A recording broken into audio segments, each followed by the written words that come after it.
Today is a momentous day in the history of Lehto's Law, the channel, because today I hit 100,000 subscribers. 100,000. Never thought it was possible. Thank you very much to all the people who've subscribed. If you haven't subscribed, please do so now. It's the only time I've ever asked anybody to actually subscribe to my channel. But I did say a while back on more than one occasion that the day I hit 100,000 subscribers, I would tell a story I've never told before. And I said I'm saving a story specifically for that occasion. So I'm going to let you know right now, it is not a legal story. It is not involving the law. If you don't like my non-law stories, please go away. There is donkey gymnastics out there just waiting for you on someone else's channel. But here's the deal. It's a good story. People I tell it to enjoy it. So I saved it for you guys. I own a metal detector. I've mentioned that before. In fact, I did an entire video on metal detecting. And I mentioned I found a lot of cool stuff while out metal detecting. So, for instance, I found a bunch of old coins. And I'll give you an example. I found this metal. It was a ribbon. Used to be a ribbon that this hung from.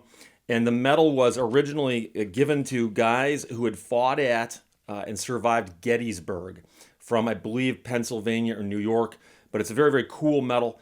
And I found that metal detecting. So you never know what you're going to find out metal detecting. I've also found things like an 1826 large penny, which is a penny about the size of a quarter or a half dollar. For instance, that's an 1826 large penny I found with my metal detector in Michigan. And I've also found things like I found an 1876 seated half dollar. I've also found a beautiful walking Liberty half dollar with my metal detector. So you never know what you're going to find, but you find a lot of cool stuff. Michigan has been a state since 1837, but there were people here before that, obviously. So finding stuff earlier than that, a little less common, but you, again, find a lot of cool stuff. So I'll let you know right now, I've been detecting my entire life, basically, since I was a teenager, even younger. I had an older brother who had a detector. And a few years ago, this is not a real recent story, but a few years ago, I was out driving around in my truck, and I often keep my metal detector in my truck. And I do it because if I see someplace that's good to metal detect, I just jump out and I detect. If I find something great, if I don't find something, I leave. But, you know, you can figure out in 5 minutes sometimes if you're going to find something or not worthwhile at a site you're going to detect at. So I keep the metal detector and my digging stuff and my pinpointer and my gloves in my truck. And in fact, the large penny I showed you earlier, this one, I found on my way driving into court one morning. I was wearing a suit and a tie. And I took the jacket off and I had the tie. And I'm walking across a lot, and I asked the guy for permission. He said, yeah, go right ahead. Probably thought, that's strange. Guy wearing a suit and a tie wants to metal detect. But I was very careful not to get dirt on my clothes, and I found this coin literally within 5 minutes of firing up the detector. So a couple years ago, I'm out driving around, and I used to live in a place that was fairly close to a couple state lines. So that's part of the story. And I was out driving around just looking for places to detect. And I saw a guy tearing up an old sidewalk. And old sidewalk tear-outs are good places to detect because the cement has been on top of this ground. And probably before the cement, people may have walked there as a path. And then when they cemented it, it got covered. And so when they expose it, it's like a time capsule. Because no one could have detected there if that cement has been there since like the 1950s, right? So I found a lot of cool stuff at cement tear-outs, sidewalk tear-outs and so on. Indian head pennies and seated dimes and shield nickels and so on. So I asked the guy, I said, you know, is it okay if I metal detect here? And the guy said, sure, go right ahead. Go right ahead. And you know, he's watching me for a little bit and he gets bored. So anyways, I break the detector out and it's a short strip of sidewalk, about 20 or 30 feet long, as wide as a sidewalk might be, 3 or 4 feet, right? And I fire the detector up and I'm sweeping it and it's just dirt. It's just packed down dirt and it's an old sidewalk. And I get a signal almost immediately. And I've got my detector set to coin. So it tries to tell you what a target is if it were a coin. But the thing is jumping around so much, I know it's not a coin. So I dig it up and it's a rusty old pocket knife. But I can tell by looking at it, it's not that old, but it's also near the edge where the cement was and the grass was, and it may have been dropped next to the sidewalk. But, you know, you got to dig stuff to find out what's in the ground. So I keep going a little bit further, and I get another signal. This one's deep. And again, the signal's jumping around a lot, but I haven't got a lot of targets, so I thought, well, I'll dig it, and it's really easy to dig and expose dirt like that. So I dig it up, and I pull it out. It's a very, very deep, rusty, square nail. Okay, it was a square nail. And a square nail goes way, way back before modern nail technology. And it's an indication that the area had some age to it. And so it's kind of neat. So I hung on to it. But now I'm getting towards the end of the sidewalk. And so I'm sweeping. All of a sudden I get a really, really loud, good signal.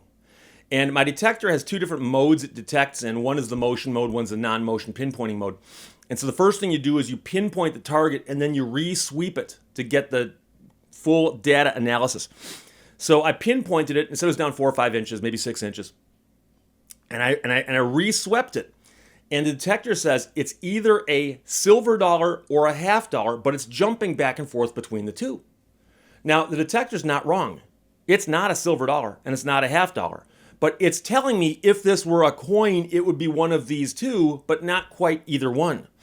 So what that means is that it's a non-ferrous target. It's not iron. And it's roughly about yay big. And it's got roughly the mass of a silver dollar, maybe a half dollar. But it's a good solid target. And it's jumping back and forth between those two. So again, I've only dug the two targets previously, the pocket knife, the rusty nail, and now this target. So I'm thinking to myself, it could be something good, because I'll give you an example. This metal I found, my detector was doing the exact same thing, because it's roughly the size of a large coin. It's non-ferrous, but it's not a coin. So the detector just says, okay, we've got these different slots we can put the targets in. We're going to say either this one or this one. It won't fit perfectly. So I pinpoint it again to make sure I know where it is. And I take my digging tool. I've got a specialized shovel I use. And I push the digging tool, the target is here. I push the digging tool underneath the target and pull it up like this. And that allows me to reach with my gloved hand underneath the digging tool and grab all the dirt in my hand. And I pick the dirt up, and the dirt falls away. And I see laying in my hand from the back this. And I immediately recognize it. It's a belt buckle. Now, here's the interesting thing. I had an older brother who earlier had a Civil War U.S. belt buckle that the North issued, but the one my brother had was a replica. You could buy replicas all over the place. I recognized the style, though, with the three things in the back, that was, in fact, that style of belt buckle. I turned it over, and on the front, it doesn't say U.S., it says CS. And historians will tell you that the North had on their belt buckles U.S., the South had CS, Confederate States. Now, I'm looking at it going, that's odd, because I wouldn't have expected to find a Confederate artifact here, okay? But I don't know. So I stick it in my pocket, because, again, I found the rusty nail and the rusty pocket knife, and I don't know what this thing is. I mean, it looks like a belt buckle, but what are the odds it's real? Where I found it seems odd, whatever. Stick it in my pocket. I finish detecting. I'm done. I walk away, get in my car, and I go and I hit some other spots that day.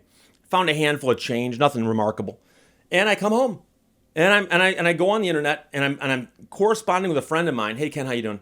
I'm corresponding with a friend of mine who's a detectorist, and he goes, hey, did you find anything today?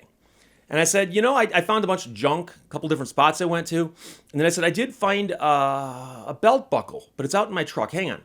So I go out to my truck, and I get the belt buckle. I'm looking at it, and I'm going, could this be real? Doesn't seem so. So I take some pictures of it. And I send them to my friend, and he goes, I don't know. Looks real to me, but what do I know? So I take the same pictures I took of it, and I send them to a guy I found, and for the life of me, I couldn't tell you who these people were because it's been so long. But I emailed this guy, and I said, hey, I found this belt buckle, metal detecting. What is it? Do you know? And the guy writes me back, and he goes, no, that's a fake belt buckle. He goes, that's the most reproduced fake belt buckle from the Civil War. It's the most popular fake belt buckle because you found a fake belt buckle. And I said, oh, okay. And I'm looking at it. Thinking about it, and I go, wait a second. Where I found this belt buckle, it was deep. It was down 5-6 inches, maybe. And things do sink over time, but it also had cement. The sidewalk was there. And that sidewalk had been there for decades. And the question is, they might fake these belt buckles now, but did they fake them back then? That is back before that cement was poured? Would they've actually, I mean, you understand that they counterfeit things when they're valuable, not when they're commonplace. And I'm thinking to myself, would they really make a fake belt buckle back then? So I thought, well, I'll ask somebody else. So I poked around and I found a guy who sells belt buckles on the internet. And I sent him an email. I said, hey, I found this belt buckle metal detecting. The guy writes me back. He goes, no, dude. He goes, it's the most commonly faked belt buckle from the Civil War. It's fake. He goes, but, it's cool, kind of cool you found it metal detecting. He goes, but just to let you know, it's fake. It's fake. He goes, whatever. So I'm thinking to myself, that's kind of strange. But, whatever. So I'm not that excited about it. So a little while later, I'm thinking about it again, and I go, it still seems odd to me that. So I did some research, and I found a guy who I thought would know, another Civil War guy. I sent him an email, and I said, here's the deal. I found this. Here's the circumstances I found it under. What do you think? And he writes me back, and he goes, it's fake. It's the most commonly faked belt buckle of the Civil War. And I wrote him back, and I go, but did they fake them 50 years ago?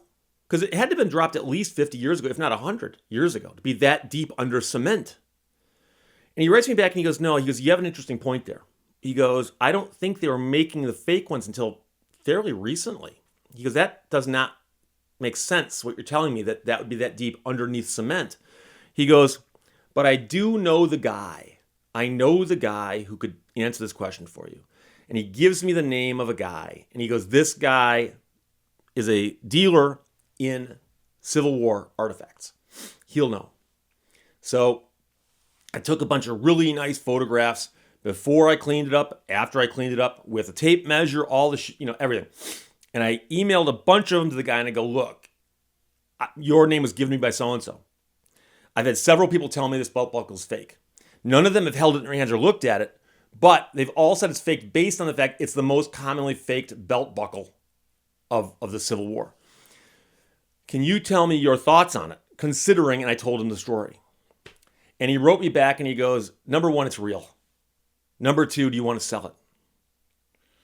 Now, I'll tell you right now, I've got pretty much every cool thing I've found with my metal detector, including an entire book that I've kept, that I refer to as my book of coins. And I keep everything I found with my metal detector. But there is an old saying that everything is for sale. Right? So I wrote the guy back and I said, excuse me, I go, how certain are you that it's real? I go, because I've had other people just out of hand dismiss it and go, it's fake. It's got to be fake.